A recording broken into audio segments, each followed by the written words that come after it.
Perkembangan teknologi di bidang teknologi pada saat ini telah berkembang pesat di berbagai sektor. Namun, salah satu sektor yang sangat berdampak adalah perkuliahan dengan metode daring. Teknologi internet dan perkembangan smartphone menjadi faktor utama adanya kuliah daring bisa terwujud di kampus yang digital seperti saat ini.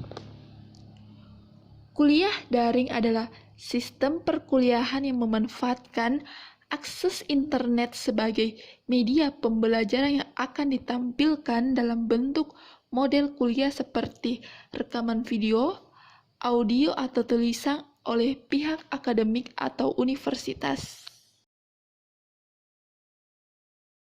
Kuliah daring artinya adalah sebuah metode pembelajaran di mana pengajar dan yang diajar terpisah, alias tidak bertatap muka secara langsung. Namun, dengan kecanggihan teknologi sekarang ini, bisa tetap berkomunikasi menggunakan media pembelajaran seperti Zoom dan Classroom. Presiden Joko Widodo memberikan pelajaran yang bernilai masyarakat dapat mengembangkan cara-cara yang baru untuk berkegiatan. Salah satu dari bidang pendidikan yang dibuat sesuai kebiasaan baru. Untuk persiapan sistem pembelajaran daring, perguruan tinggi harus banyak melakukan persiapan, seperti pembenahan dan revitalisasi, baik dari segi infrastruktur, sarana dan prasarana, dan sumber daya. Persiapan yang harus disiapkan adalah sebagai berikut. Yang pertama adalah sarana prasarana. Salah satu yang harus disiapkan oleh perguruan tinggi adalah sarana prasarana, seperti platform yang dipakai oleh perguruan tinggi dalam melaksanakan kuliah daring, dan salah satu aspek fasilitas terpenting lagi yaitu adalah data kampus dan informasi yang harus tersampaikan dengan baik untuk kalangan pendidik maupun yang dididik. Kedua adalah SDM. Untuk memanfaatkan program kuliah daring, tentu di kampus harus mempersiapkan SDM yang untuk mengetahui tentang sistem yang akan digunakan, seperti mempersiapkan platform yang akan digunakan kuliah daring, dan juga mempersiapkan penanggung jawab bahan materi yang akan digunakan dalam perkuliahan daring, dan juga mempersiapkan kebutuhan lainnya. Yang ketiga adalah akreditasi.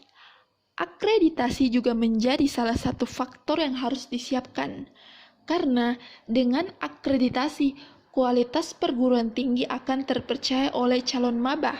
Seandainya prodi masih berakreditasi C, tentu yang akan daftar di program perkuliahan daring pun akan ragu dan masih memikirkan ulang untuk daftar di kampus Anda. Kelebihannya adalah yang pertama, hemat biaya hidup. Yang kedua, kuliah walau beda pulau atau negara. Yang ketiga, hemat waktu. Dan yang keempat adalah hemat biaya. Sedangkan kekurangannya adalah yang pertama, sangat bergantung pada internet. Bila jaringan lambat atau susah sinyal, maka proses pembelajaran akan tertinggal, terlebih jika sudah mencakup ujian kuliah. Yang kedua adalah sangat tergantung pada sikap disiplin para mahasiswa. Dan yang ketiga, dalam hal interaksi sosial menjadi sulit karena terbiasa sendiri. Dan yang terakhir adalah ada beberapa mata kuliah yang tidak bisa diajarkan secara online. Yang pertama, tugas yang diberikan oleh dosen.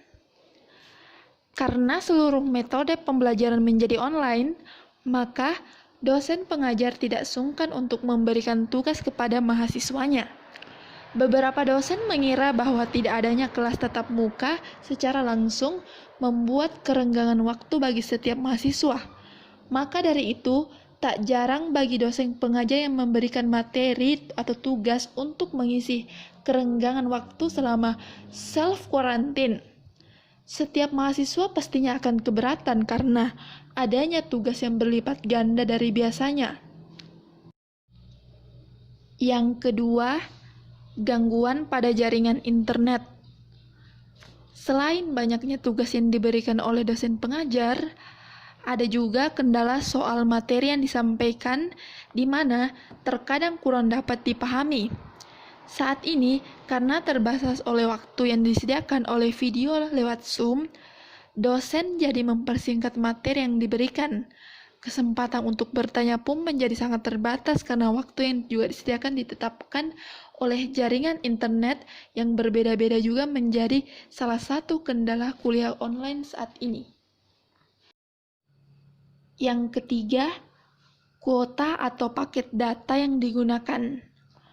Karena sistem perkuliahan yang berubah menjadi online, nasib malam bagi mahasiswa yang di rumahnya tidak tersedia WiFi. Mereka harus merogoh kocek lebih dalam lagi untuk membeli kuota atau paket data. Dalam melakukan kuliah daring yang menggunakan video lewat Zoom, sudah pastinya memakan banyak kuota atau paket data dari penggunaan sebelumnya. Keempat, disiplin waktu tetap berlaku. Beberapa dari dosen kami yang disiplin oleh waktu. Jaringan internet yang tidak stabil juga menjadi kendala bagi nilai mahasiswa.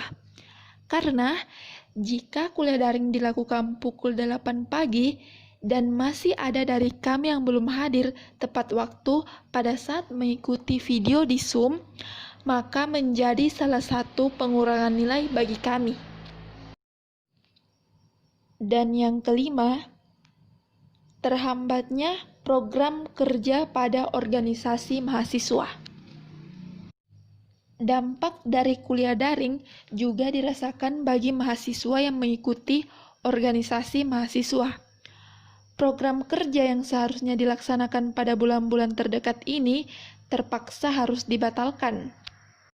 Karena aturan dari pemerintah untuk social distancing yang tidak diperbolehkan mengadakan acara yang menimbulkan kerumunan massa. Selain itu, rapat rutin yang selalu dilakukan tatap muka secara langsung menjadi terkendala. Untuk pro kuliah online, yang pertama, tujuan diterapkannya kuliah online adalah untuk memotong siklus penularan COVID-19. Yang kedua, kuliah online mempermudah mahasiswa menggunakan teknologi, walaupun tidak tatap muka, tapi dalam sistem daring ini berjalan lancar. Dan yang ketiga, mau online atau tidak ada bedanya jika diniatkan untuk mencari ilmu.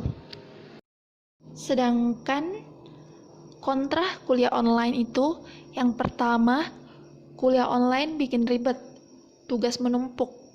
Kedua, ini bukan kuliah online, tapi tugas online. Dan yang ketiga, salah satu kendala kuliah online adalah aplikasi belum diseragamkan. Ada juga dosen yang kebingungan yang akhirnya memutuskan untuk meliburkan perkuliahan.